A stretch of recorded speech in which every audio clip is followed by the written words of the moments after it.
Ана адамдардың қалай сөйлейтінін білмейді екенмін. Мен өзім естіре беремін.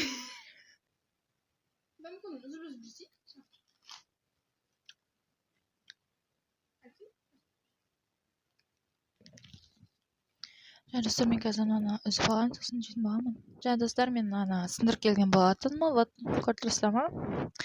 Енді мен қазір осыған асмр түсетін боламын. Ұйықтап қалады. Чүнкі бірге ішетін боламын.